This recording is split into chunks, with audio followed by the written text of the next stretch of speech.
കാസർഗോഡ് കരിന്തളം പാറയിൽ പശു വളർത്തലിലൂടെ ജീവിതം പച്ചപിടിച്ച ഒരാളുണ്ട്.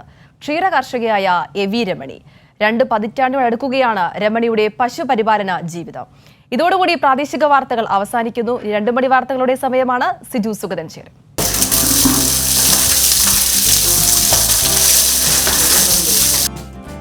മേഖലയിലേക്ക് വരുന്നതിന് അത്ര വലിയ നമ്മ പശുവിനെ നമ്മ തന്നെയാണെന്നെല്ലാം ചെയ്യുന്നതാണെങ്കിൽ ഒരു നഷ്ടവും അങ്ങനെയൊന്നും വരില്ല.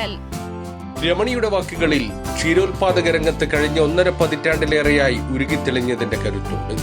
പാലിന്റെ മേന്മയിലും നന്മയിലും പടുത്തുയർത്തിയതാണ് ജീവിതം.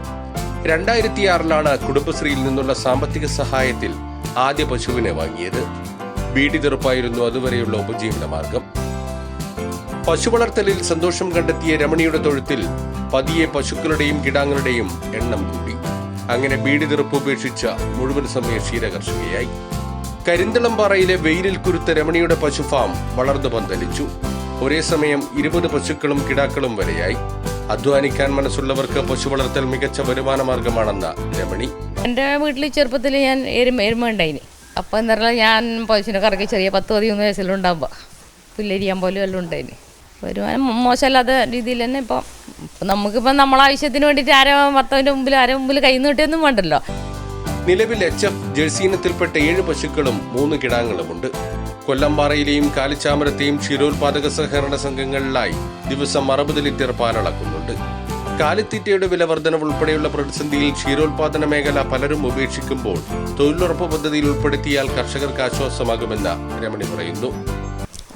നേരത്തെ പറഞ്ഞിരുന്നു 100 പണി തൊഴിലുറപ്പിൽ കൊടുത്തിട്ട് പശു വളർത്തലുള്ളവർക്ക് തൊഴിലുറപ്പ് ചേർക്കുന്നുണ്ട് പറഞ്ഞു. തൊഴിലുറപ്പിൽ ഉൾപ്പെടുത്തിയാൽ നല്ലത് തന്നെ. നമുക്കൊരു നമ്മളൊരു ഇത് കൂലിയും ഇതെല്ലാം കൂടി ഒത്ത് ഇങ്ങനെ പോകണ്ടേ. ഇപ്പം ഇത് കിട്ടുന്ന ഇരുവർക്ക് തന്നെ തീറ്റക്കും മൈനില്ല. വീടിന് പരിസരത്തായി തീറ്റപ്പുൽ കൃഷിയുണ്ട്. കർഷകനായ ഭർത്താവ് സുരേന്ദ്രൻ സഹായത്തിനുണ്ട്. വീട്ടിലെ കൃഷി ആവശ്യത്തിനുള്ള ജൈവവളം പശുഫാമിൽ നിന്ന് ലഭിക്കുന്നുണ്ട്. ആവശ്യം കഴിഞ്ഞുള്ളത് വിൽപ്പന നടത്തും. ക്ഷീരോത്പാദന രംഗത്തെ മികവിന് നിരവധി പുരസ്കാരം രമണിയെ തേടിയെത്തിയിട്ടുണ്ട്.